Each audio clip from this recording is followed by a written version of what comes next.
mas cientificamente a mulher ela é superior ao homem intelectualmente falando. Em tese e com provas, melhor dizendo, a mulher é mais inteligente do que o homem.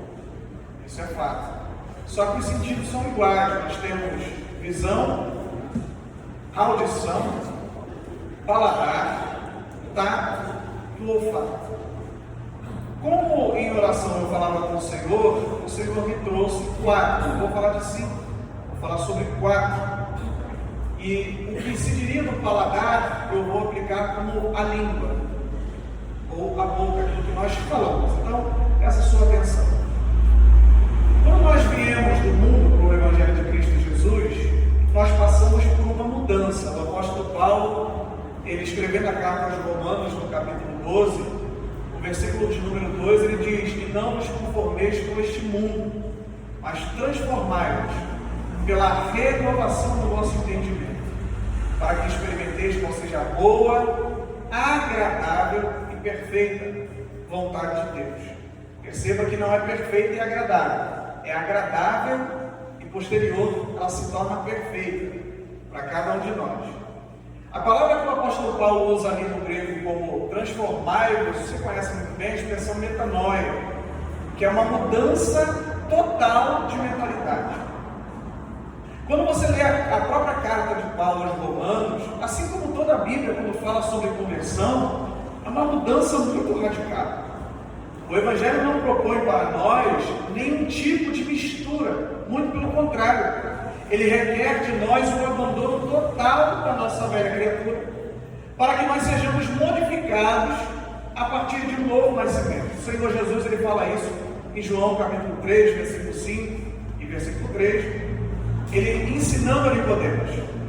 Como primeira atitude da comprovação da nossa fé, eu queria que você tivesse junto comigo nessas leituras. Eu também não fiz questão de não escrever para a gente folhear um pouco a Bíblia. Abra aí Romanos capítulo de número 10, versículo de número 9. Esse é o primeiro passo que o apóstolo, ou a palavra de Deus nos ensina, que nós devemos ter como uma atitude de fé para mostrar não só para nós, mas para as pessoas que estão à nossa volta, o que é crer em Cristo Jesus. Esse é o primeiro passo. O versículo de número 9 de Romanos 10 está escrito assim, vou ler o 9 e o 10. "A saber, se com a tua boca confessares ao Senhor Jesus", perceba que é uma ação externa, "e em teu coração creres que Deus o ressuscitou dos mortos, será salvo." Perceba, não é só uma manifestação externa. Eu estou falando que sou crente. Eu só estou falando que sou crente porque dentro de mim eu sou crente de fato. Aí no versículo de número 10 ele complementa dizendo: "Visto que com o coração se crê para a justiça, e com a boca se faz a confissão para a salvação." Perceba que o apóstolo Paulo está dizendo o seguinte: você crê por dentro, manifesta por fora. E dentro desse aspecto da crença e da manifestação existe um ato que todos os anos a ADC pratica. Algumas igrejas fazem a prática semanal, outras igrejas é uma prática diária, que é o batismo. O batismo é uma ordenança do nosso Senhor Jesus Cristo. Em Marcos capítulo número 16, ele ensina que os discípulos, ou seja, todos nós, deveríamos ir pregar o Evangelho a toda criatura, e quem crer, ou quem cresce e fosse batizado seria salvo. No capítulo 28 de Mateus, no versículo 19, o Senhor Jesus também diz a mesma coisa com outras palavras, a narração ou a narrativa de Mateus: "Ide pregando, ensinando a todas as nações, fazendo discípulos, batizando-os em nome do Pai, do Filho e do Espírito Santo." O ato batismal, tanto biblicamente, culturalmente, o mais conhecido, o mais aceito desde o período da era apostólica, é o que a própria palavra diz: mergulhar, submergir, afundar e depois ressurgir uma nova criatura. Além da confissão pública, eu creio em Cristo, o batismo está dizendo para todas as pessoas à sua volta que a partir daquele momento você toma uma É interessante você observar, e eu quero chamar a sua atenção para isso, que não se trata só de tomar banho, mas uma mudança de mente, uma mudança de atitude. Você lembra que eu acabei de ler o texto junto com você, de Romanos capítulo de número 10, versículo 9, versículo 10, onde o apóstolo fala de uma confissão pública e de uma mudança interior. O próprio profeta Joel, direcionado por Deus, no capítulo 2, versículo 13, ele diz: portanto, assim diz o Senhor, rasgai os vossos corações e não as vossas vestes. Ou seja, não é suficiente para mim, isso Deus falando, o que vocês apresentam do lado de fora. Vocês precisam ter a conversão do lado de dentro. Aplicando isso ao batismo, não é só descer nas águas, é preciso descer nas águas por dentro. A igreja está acompanhando, amém? Amém. Então perceba que o Evangelho propõe essa mudança, uma interna que vai refletir-se do lado de fora. Quando o Senhor Jesus ele se manifesta como homem aqui na terra, no capítulo 4 de Mateus, no versículo 1 ao versículo 11, o capítulo 4 de Lucas, no versículo 1 ao versículo 13, narra que assim que Jesus se batiza, acontece uma coisa que eu gostaria que não acontecesse nem com você nem comigo. Quando nós decidimos pelo Evangelho de Cristo, nós estamos comprando uma guerra com o inferno e uma guerra conosco. O texto diz que o Senhor Jesus foi conduzido pelo Espírito, com E maiúsculo, o Espírito Santo, ao deserto, para ser tentado por quem? Por quem, irmãos? Pelo diabo. O diabo iria tentar a Jesus e o próprio Pai, através do seu Espírito, estava conduzindo o Filho para vencer o diabo no deserto. Só que Jesus tinha um coração transformado pela palavra de Deus. E Satanás manifesta-se diante de Deus, ou de que é o próprio Cristo, com a intenção de fazê-lo desistir, já que ele está em figura de homem. Eu vou tentá-lo com coisas humanas. Que coisas? Pão, poder, domínio. Eu vou apresentar isso a ele e ele vai cair, porque é isso que todo homem deseja. É isso que todo homem quer. O próprio Satanás que tentava Jesus tentou a Jó e ele foi diante de Deus. Ele só te serve porque o Senhor está dando tudo para ele. Tira tudo que ele tem, que ele vai blasfemar, ele vai cuspir no teu rosto. Jó não negou. Olho por olho, dente por dente, como diz a lei, aqui aplicando para nós de uma forma paralela, Satanás disse: tudo quanto o homem tem, dará pela sua vida. Toca na vida dele, que ele vai blasfemar no teu rosto. Deus disse: toca na carne dele, não tira a vida. Tocou, ficou doente, mas não levou o Senhor.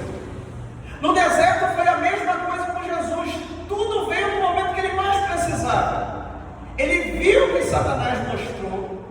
Ele presenciou aquilo tudo, porque o texto diz que Satanás levando ele no pináculo do templo, mostrou no espaço de tempo todos os reinos da terra e disse assim: se prostrado me adorares, tudo isso te darei, porque a mim foi entregue.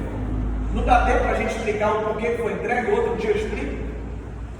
Mas Jesus, munido da palavra e com a vida, vamos dizer assim, transformada, ele diz: para trás de mim, Satanás, porque está escrito: não tentará o Senhor teu Deus, nem só de pão viverá o homem, e adorarás ao Senhor teu Deus e só a ele servirás. Foi as 3 respostas de Jesus. E Satanás, diz Lucas, desapareceu dele por um tempo. Um outro momento que Satanás se manifesta a Jesus foi incitando. Ele não manifestou-se em Pedro, ele incitou a Pedro a falar com Jesus, dizendo o seguinte: não vai para a cruz não, de maneira nenhuma vai acontecer isso com o Senhor. O Senhor não vai morrer. A cruz não foi o vilipêndio, não foi a derrota de Jesus, a cruz foi a vitória, foi o trono de Jesus. Aleluia. E quando Pedro diz isso, Jesus não repreende a Pedro. Jesus diz para Satanás: para trás de mim, Satanás, porque não entendes, não compreendes as coisas de Deus, senão as coisas dos homens. O que Jesus estava deixando muito vida, o Senhor falou isso e eu vou repetir para você.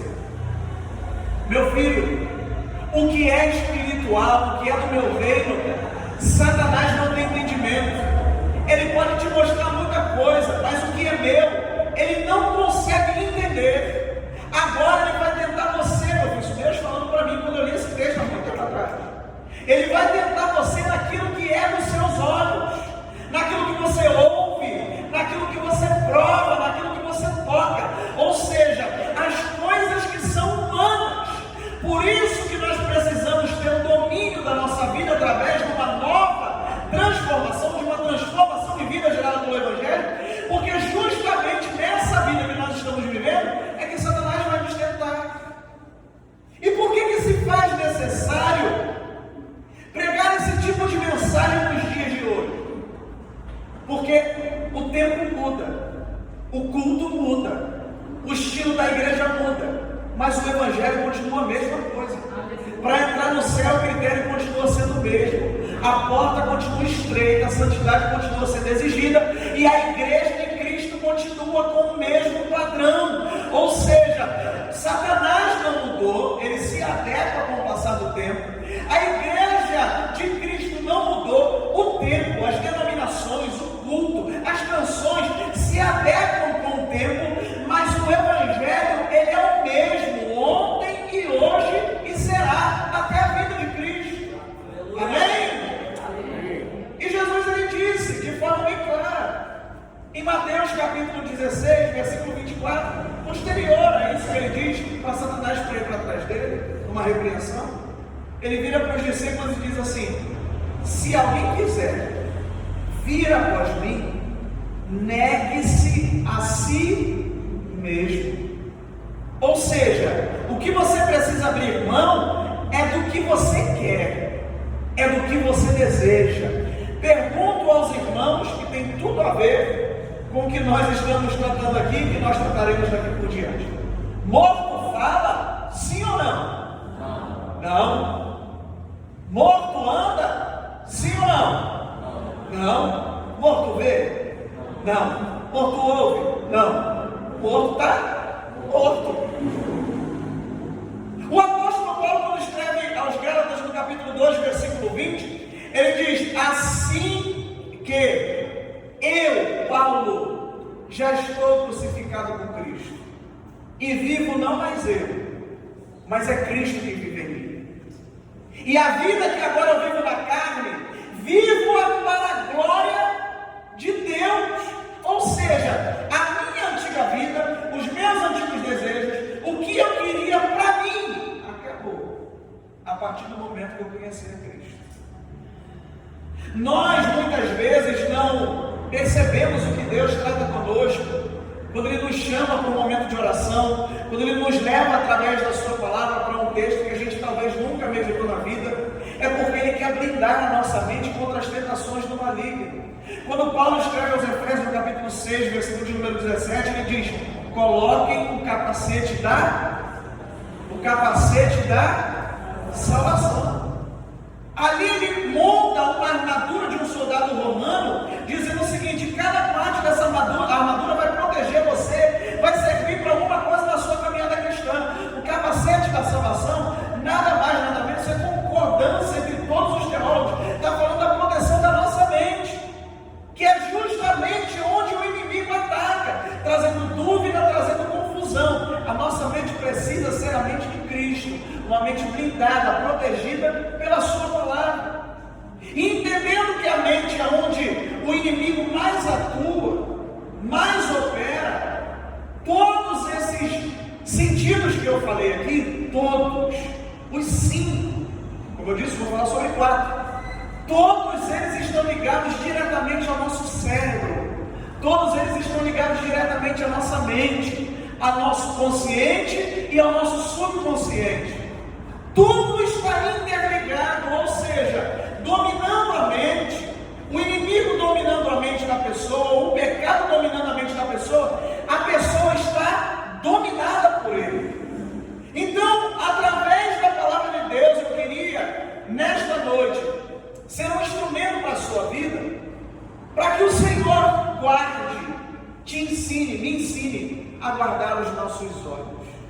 Hoje nós falaremos sobre o cuidado com os olhos. Tem uma canção muito antiga, os mais antigos na fé vão lembrar, que dizia: cuidado, olhinho do que vê. Cuidado, acho que essa vai ser a musiquinha do mês de julho aqui no dia 5, porque fala de tudo. O Salvador do céu está olhando para você. Cuidado, olhinho do que vê. Então presta atenção, nós vamos falar sobre o cuidado com os olhos. Primeiro eu quero explicar para você o que de fato são os olhos. Preste atenção. Os olhos nada mais são do que duas máquinas fotográficas. Se ele é azul, verde, cor de mel, preto, não importa. Eles são duas máquinas. Essas duas máquinas estão cheias de circuitos internos. Se você vê o raio-x de um olho, é uma coisa apavorizante. É muita ligação nervosa, tanto que se a tua pressão sobe, afeta a tua visão. Se você está estressado, afeta a sua visão. Tudo afeta a sua visão, porque está tudo interligado. E os olhos, essas duas máquinas fotográficas que nós temos, não nos impedem de ver. Como assim, pastor? Você está vendo esse nome de Jesus aqui bonito com a luz acesa? Se você fechar os seus olhos, você vai continuar vendo esse Jesus aí com os seus olhos fechados. Não de uma forma tão nítida, mas você vai continuar vendo. Porque essas máquinas que você possui, que eu possuo no meu rosto, elas capturam a imagem codificada e enviam para o nosso cérebro através de sinais que eles decodificam e informam para nós o que de fato está acontecendo. Isso tudo em fração de segundo, é um milagre de Deus. Tudo isso acontece num olho que nós temos dentro do cérebro chamado córtex visual. Dentro desse olho, todas as informações que nós recebemos de forma visual são decodificadas e dizem para nós, é assim, pessoa que sofre de dislexia tem um problema, não é na máquina visual, porque não é um problema de córnea, é um problema dentro do cérebro.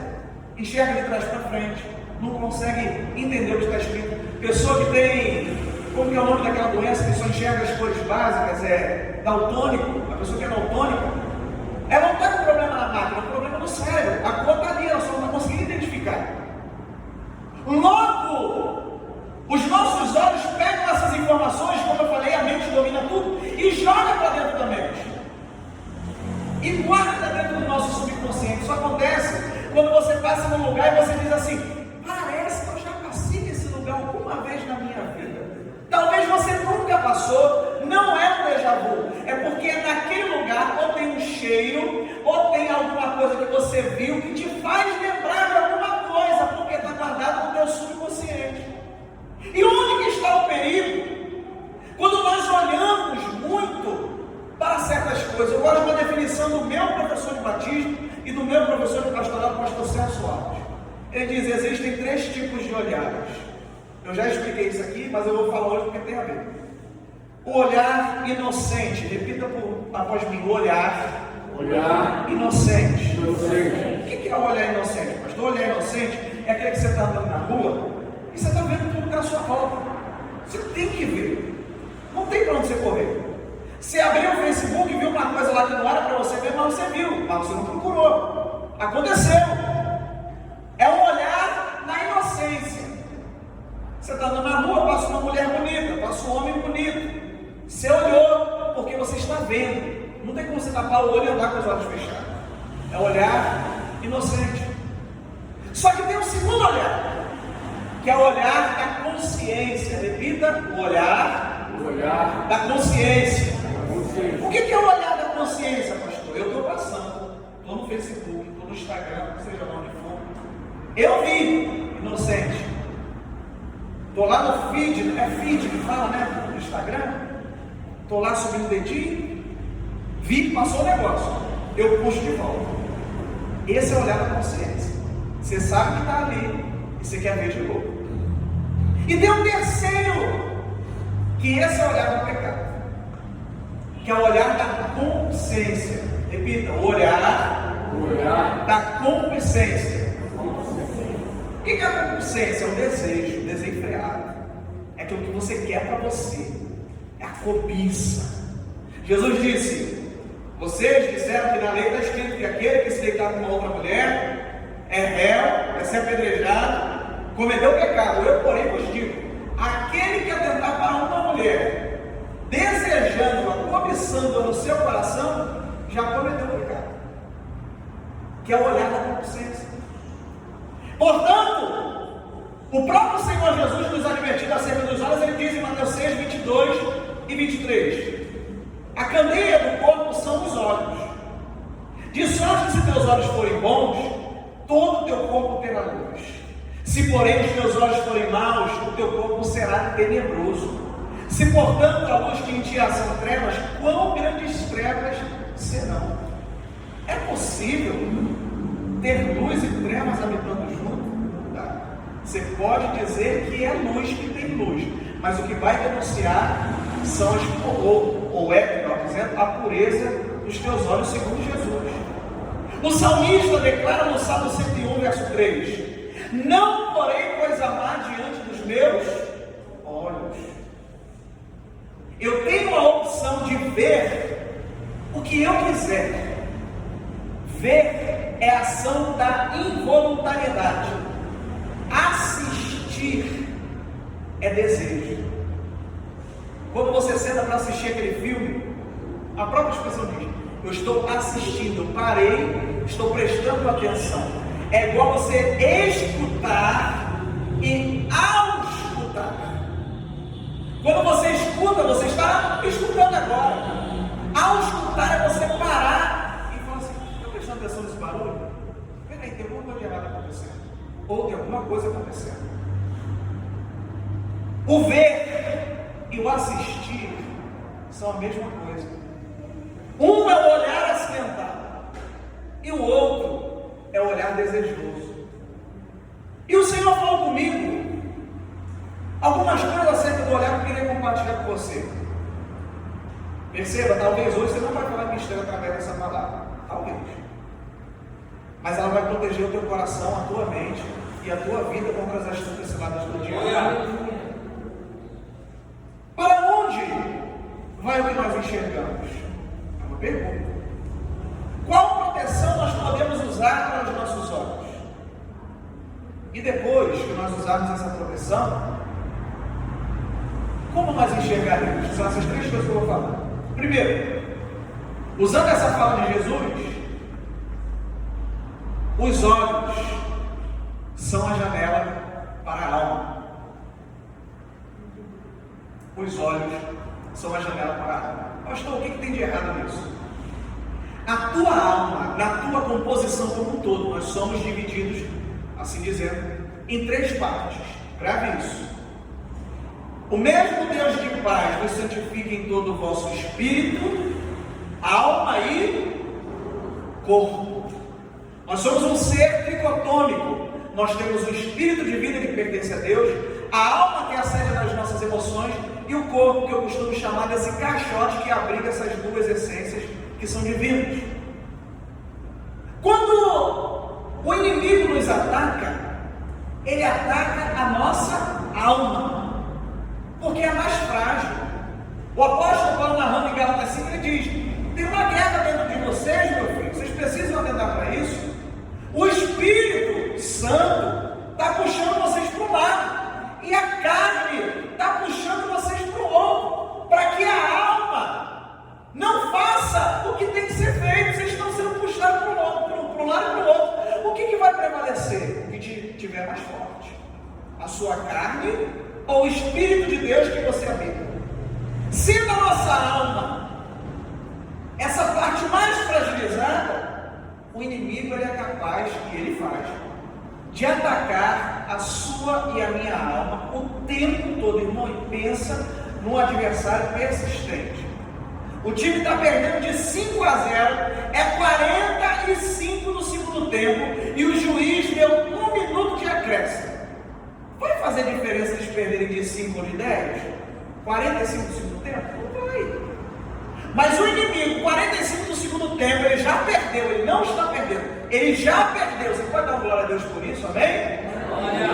Porque Jesus já derrotou Satanás, amém? Ele já perdeu. Mas com 45 no segundo tempo, ele já perdeu o jogo, ele continua investindo, ele continua tentando.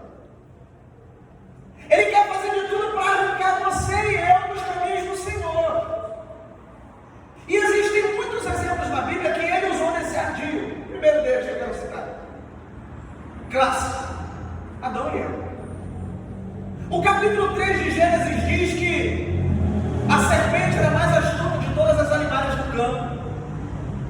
E ela foi falar com Eva. Eva, por talvez não conhecer toda a criação, nem desconfiou que o animal falava. A serpente, que era Satanás, porque o Apocalipse diz que Satanás, a antiga serpente, saiu para enganar as nações. É essa serpente. Ela fala com Eva: olha, o que o Criador disse? Que a gente não pode comer da árvore e tal. Não, não é assim não. Se vocês comerem, vocês vão ser como Deus. Incrível. Para você ver como o teu inimigo é mentiroso. E tem crente que ainda cai. Comemos, porque nós estávamos lá, e ninguém virou Deus. Continuou todo mundo pecador. O texto diz que a partir daquela fala de Satanás, Eva viu que o fruto era desejoso para dar entendimento. Ela viu. Eu pergunto para os irmãos e eu gostaria que você me respondesse que sim ou que não. Na opinião dos irmãos, não fiquem com vergonha. Na opinião dos irmãos, um ser criado perfeito, com a plenitude de Deus habitando dentro de si, o homem foi capaz de nomear todos os animais que você e eu conhecemos hoje. Foi o homem que colocou cada nome com a sabedoria dada por Deus. Isso é conhecimento, sim ou não? Sim ou não? Sim. Só que Eva, tentada pelo inimigo, quis provar do conhecimento que ela achava que ainda existia, sendo que Deus já tinha dado tudo do bom e do melhor para o homem. Ela só olhou para aquilo porque o inimigo disse: é melhor do que Adão. Mas Elias, é melhor do que você estar do jeito que você está. É melhor do que você ouvir a voz de Deus todo dia na viração do dia aqui no jardim. É melhor? É. Você não vai ouvir a voz dele, você vai ser igual a ele. É isso que o inimigo tem feito com muitos do nosso meio. Esse casamento aí tem coisa melhor para você. Esse teu marido gordo, larga ele.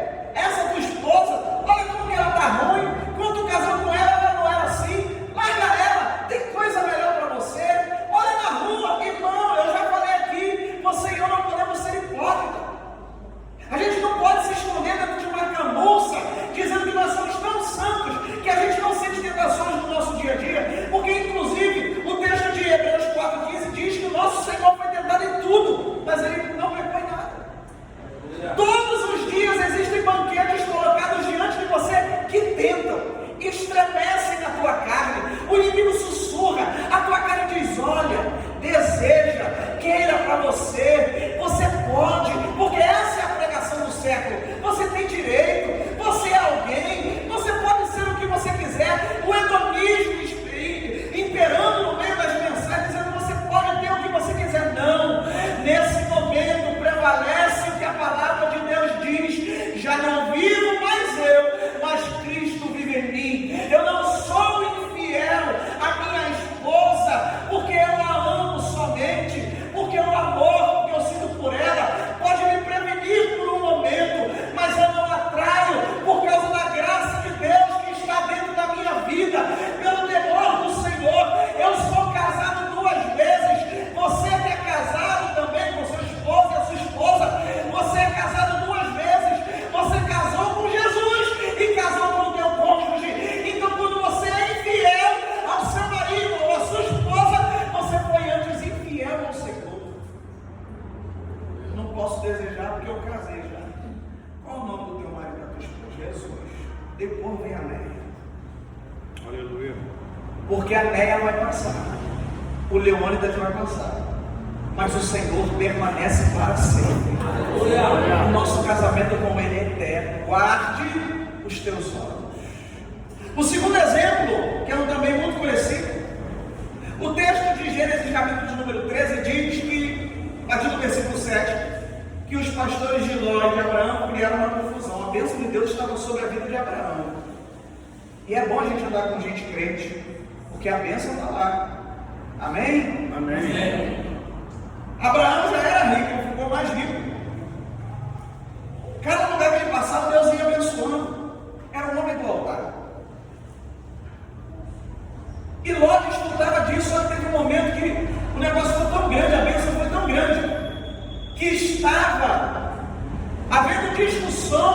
entre os pastores de Ló e os pastores de Abraão. Abraão, sabe?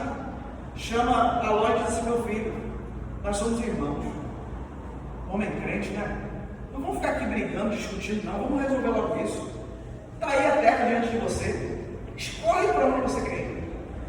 Se você for para a direita, eu vou para a esquerda. Se você for para a esquerda, eu vou para a direita. Ele viu as campinas do Jordão. Disse: é para lá que eu vou. Abraão foi para o deserto buscar varais de mãe.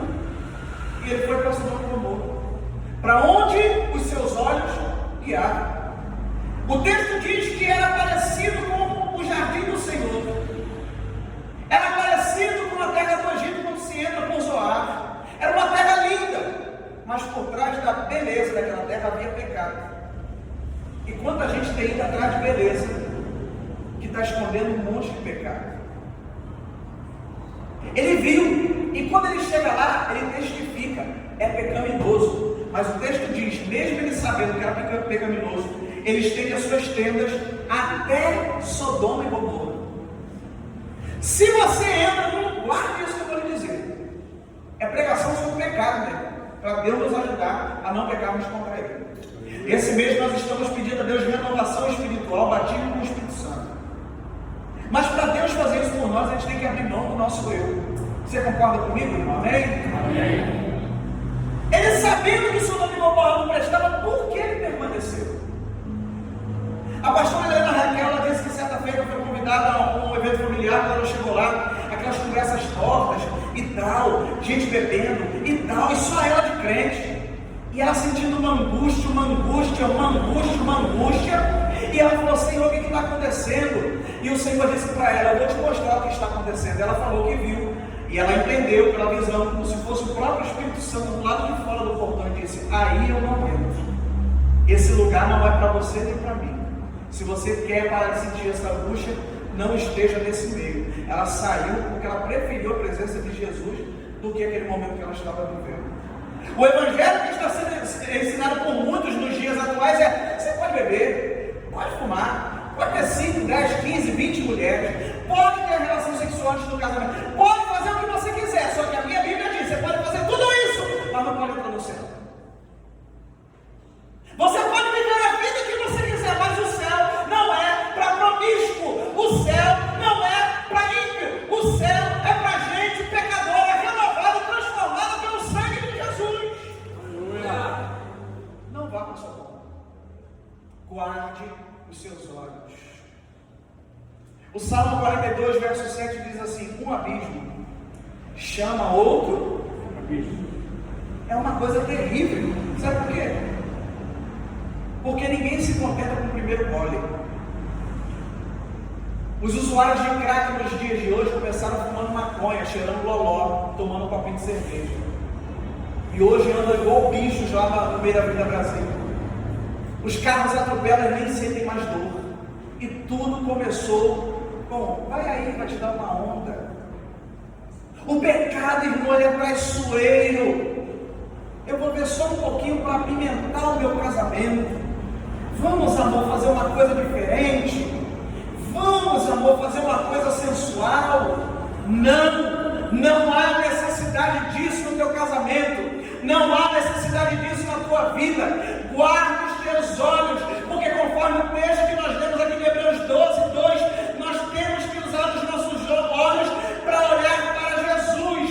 Eu estou andando na rua, meus olhos, as máquinas estão vendo coisas que a minha alma abomina pela presença do Espírito, mas dentro de mim, o meu olho, o espiritual, está dizendo: eu estou olhando para Jesus, eu estou olhando para Jesus, eu estou olhando para Jesus. Guarde os teus olhos, guarde a tua alma. Davi, no terraço da sua casa, na posição mais elevada do reino, viu uma mulher tomando banho. E ele viu tanto que ele falou: ela é jeitosa, eu quero essa mulher para mim. O que mais me assusta nesse texto de 2 Samuel capítulo 11, o que mais me assusta nesse texto é o que Deus diz. Isso me assusta. Sabe por quê? Deus não se assustou com Davi ter sair com outra mulher, porque naquele tempo não é da vontade de Deus, não é bíblico, Deus não ordenou isso. Porque Jesus diz, não foi assim desde o princípio. Mas Deus disse, deixará o homem, seu pai e sua mãe, e unir-se-á a sua mulher, e ambos serão uma só carne. É isso que Deus disse. Mas pela natureza de coração, disse o Senhor Jesus, Moisés permitiu que os homens tivessem mais de uma mulher. Não era problema. O que me assusta é o que Deus diz para ele por conta do que ele fez para ter aquela mulher. Ele diz assim, Davi, eu te tirei de trás das malhadas, coloquei como príncipe sobre o meu povo. Tudo o que você quisesse, era só você me pedir que eu te daria, se o que eu te dei antes fosse pouco. Deus estava dizendo, não tinha necessidade de você fazer o que fez, era só você pedir qualquer outra mulher que eu te daria. Agora você matou um homem inocente, que era fiel a você, você se apossou de uma mulher que você não poderia, você foi infiel a mim, Davi, e você poderia não ter sido infiel. Eu gosto de Isaac, porque Isaac poderia ter tido outra mulher, mas o texto diz que ele orou insistentemente até que Sara, ou melhor, até que Rebeca deu a luz. Você está com problema no teu casamento? Você está com problema com teus filhos? Você está vendo coisas onde aparentemente não tem solução? Não siga o exemplo que Davi teve nesse momento. Siga o exemplo de Isaac. Coloca o teu joelho no chão e diz, Senhor, eu já não sinto mais aquilo que eu sentia antes. Eu amo a minha esposa, eu amo meu esposo, eu amo meus filhos, mas eu estou vendo coisa que está me desagradando. Ei, continue a orar, continue a pedir ao Senhor, coloque os teus olhos na cruz, peça misericórdia, diga, Senhor, guarda a minha alma de ver as coisas que me afastam de Ti, porque Jesus está perto e os nossos olhos precisam estar purificados. Segundo, como nós protegemos os nossos olhos? Um colírio. Texto de Apocalipse, capítulo de número 3, é um texto que você conhece muito, mas eu quero ler esse versículo. Diz assim, aconselho-te, versículo 18, que de mim compres ouro provado no fogo, para que te enriqueças, e vestes brancas, para que te vistas, e não apareça a vergonha da tua nudez, e que unjas os olhos com colírio, para que vejas. Porque o que Jesus está dizendo aqui? Essa igreja, você entendeu o contexto? Laodiceia, a cidade de Laodiceia tinha um minério tão poderoso que ele produzia, através desse minério, era produzido colírio para curar doenças dos olhos. Era um negócio magnífico. Só que Jesus pega esse exemplo e aplica à igreja, que era soberba, que era metida. E diz, vocês estão dizendo que são ricos, porque a cidade era rica, vocês são pobres. Vocês estão cheios de graça, porque a cidade é bem viçosa, e está na graça do povo, mas vocês são desgraçados. A cidade é rica, mas vocês são pobres. E o pior de tudo, vocês estão nus, porque além do colírio tinha uma produção extensa de vestes, de linho. Jesus estava dizendo, está todo mundo nu. A vergonha está aí com vocês. Só que Jesus diz, o maior privilégio de vocês que é produzir esse colírio, está deixando muita gente curada fisicamente, mas espiritualmente vocês estão cegos. Pega o colírio que eu tenho. E eu falando com Jesus, eu falei, Senhor, que colírio seria esse? O que protege os nossos olhos contra as astutas ciladas do maligno? Não tem na Bíblia um colírio. Mas eu percebi que nós nunca enxergamos do jeito que Deus enxerga. Você concorda comigo? Diz amém. Amém. Samuel chegou para ungir Davi. Viu o primeiro menino? É esse. Não, não, para aí. Você não enxerga como eu enxergo. Você vê o que está por fora, eu vejo o que está por dentro. Eu entendo, pela palavra de Deus, que esse colírio que Jesus ele se apresenta como a revelação, a palavra final, a palavra do meio e a palavra inicial, é palavra. Que esse colírio podemos dizer, não é que a Bíblia diz, mas eu posso dizer, você pode dizer, que é a palavra de Deus. O que nós chamamos teologicamente de cosmovisão. O que é a cosmovisão? É um óculos que você põe, metaforicamente falando, tem. O espírita vê o mundo através de uma cosmovisão. O católico tem a sua cosmovisão. E nós cristãos temos a nossa cosmovisão. Dentro do cristianismo que vive tradicional, que são os reformados, os pentecostais, os neopentecostais e por aí vai. Cada um tem a sua cosmovisão, a sua maneira de ver o mundo. Quando nós pegamos a palavra de Deus e a utilizamos como colírio, a gente unge os nossos olhos com a palavra de Deus, a gente passa a ver tudo de maneira diferente. O que não prestava, a gente passa a ver esperança. O que já não tinha jeito, a gente passa a ver que tem jeito. Porque Deus, através da sua palavra, Ele nos conserva assim. Quando os meninos chegaram lá na Babilônia, falaram assim: vão ter que se prostrar. Eles que tinham os olhos ungidos com o colírio da palavra, olharam e falaram assim: não, essa estátua não é só uma estátua. Porque 1 Coríntios capítulo 10, versículo número 20, o apóstolo escrevendo, assim como Moisés fala no capítulo 32 do Deuteronômio, ambos complementam-se um ao outro. O apóstolo Paulo diz assim: não sabeis vós que o que sacrificam os gentios, as suas imagens, estão sacrificando a demônios? E Moisés, escrevendo lá no Pentateuco, ele diz: o que as nações adoram, eles estão adorando a diabos. Ou seja, existe uma manifestação oculta por detrás das imagens que são adoradas, inclusive de seres humanos. Toda idolatria é pecado, toda idolatria não provém de Deus. Os meninos blindados os seus olhos com a palavra, olhando aquela imagem, eles decidiram: nós não iremos nos prostrar. Por quê? É só uma imagem. Você não vai adorar ela todo dia, você não vai prestar culto, não, é só uma abaixadinha agora. Você abaixa agora e levanta logo em seguida, ninguém vai perceber. Só que quem tem os olhos ungidos com o colírio da palavra entende. As pessoas podem nem estar olhando, mas existe um Deus do céu que está olhando e contemplando tudo. O sábio escrevendo Provérbios de número, deixa eu achar aqui para eu não falar besteira, eu acho que é Provérbios 15, verso de número 3. Olha o que o sábio diz: os olhos do Senhor estão em todo o lugar, contemplando maus e bons. Você vai estar vendo uma coisa, sua carne está tremendo, irmão, clame a Jesus. Você fala assim: Jesus, me ajuda. Você pode falar isso nessa noite: Jesus, me ajuda. Fala de novo: Jesus, me ajuda.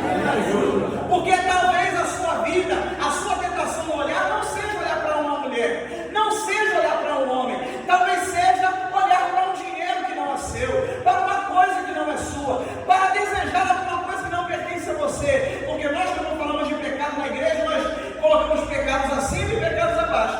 Adulterar é um pecadão, mas roubar dinheiro não é um pecadão tão grande. Então peça a Deus ajuda.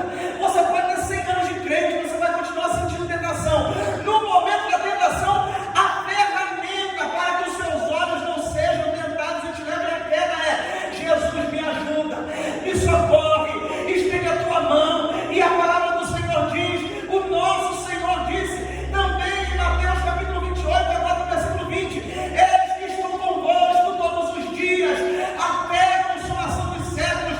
Não precisa você gritar: Jesus, me ajuda, não. Ele já está com você. Pede ajuda a Ele, mas não caia em nome de Jesus. Aleluia.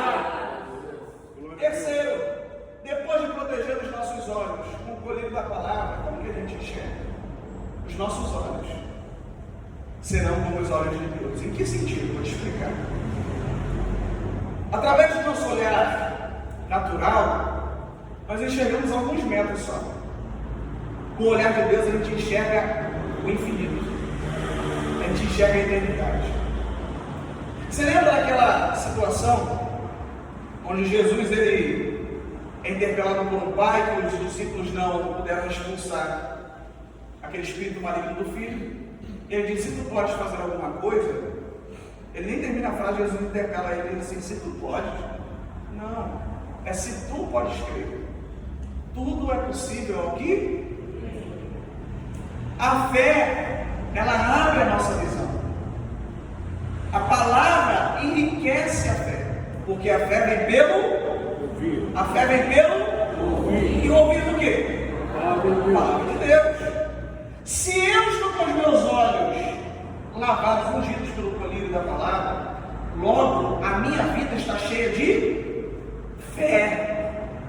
Se a minha vida está cheia de fé, os meus olhos não andarão mais no natural, eles vão andar no sobrenatural. Porque Paulo diz: nós não andamos por vista, nós andamos por... E a fé enxerga muito longe. O que Jesus está dizendo é: não sou eu que estou sendo provado, é você que está sendo provado, é se você pode crer. O texto de 2 Reis, capítulo de número 6, narra que em Samaria estava cercada, o exército sírio havia cercado aquilo ali, e Eliseu estava tendo visões, dando estratégia para a nação de Israel, para combater os sírios. Eles descobriram, cercaram Samaria e falaram: vamos pegar Eliseu, cercaram a casa de Eliseu. Geazi sai, velado com um exército grande, numeroso, falou: a gente vai morrer. Volta, diz para Eliseu: Eliseu, olha, cercaram a nossa casa aqui, um exército grande e poderoso, eles vão matar a gente, eles vão destruir a gente. Eliseu sai e falou: calma, menino, maior ou em maior número são os que estão conosco do que os que estão com ele. O que o menino estava vendo? Só o exército sírio. O que Eliseu estava vendo? O exército de Deus. Eliseu, não estou vendo nada não, peraí. Senhor, abra os olhos desse moço, para que ele veja. Eliseu tinha um olhar de Deus, sim ou não?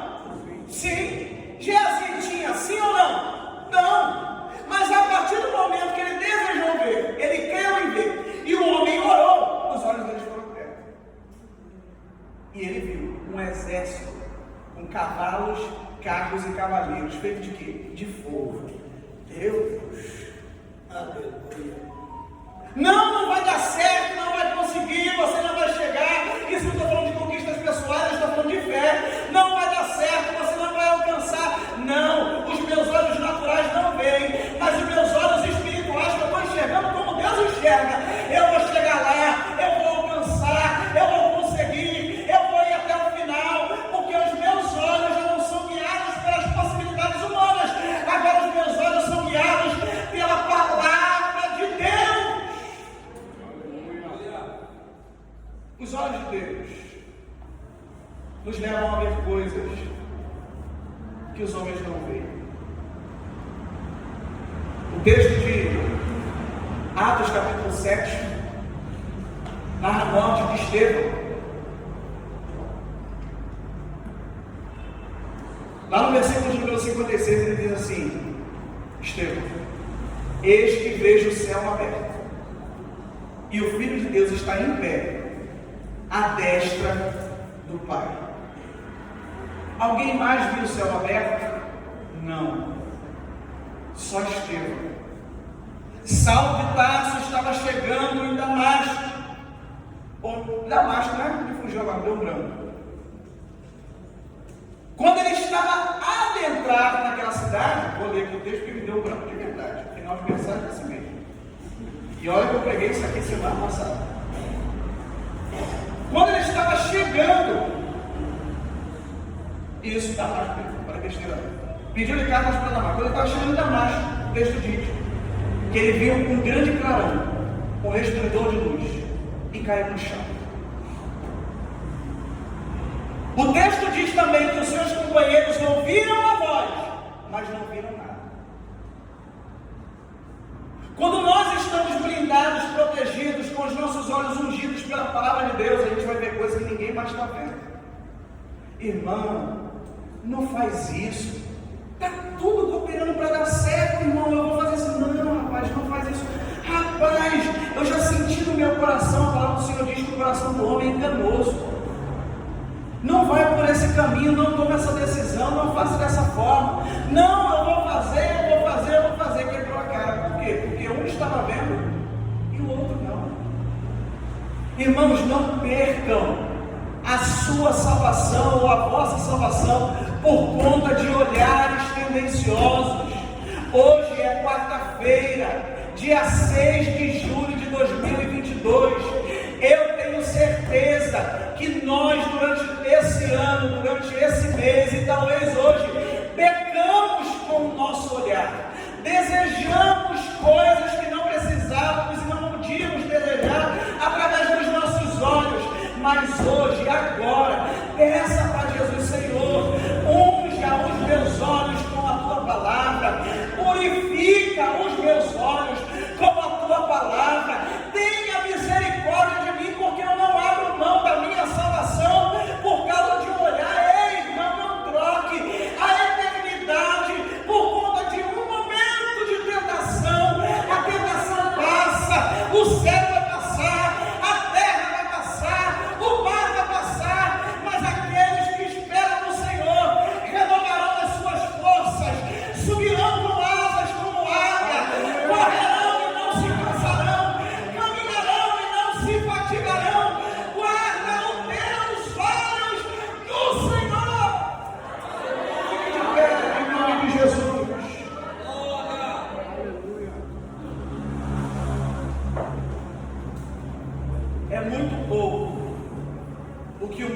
oferece, mediante ao que o nosso Senhor já nos deu. Presta atenção. O Senhor não te oferece nada, Ele já te deu. Amém? Amém. Você já está sentado com o Senhor nas regiões celestiais. Você já não é desse mundo.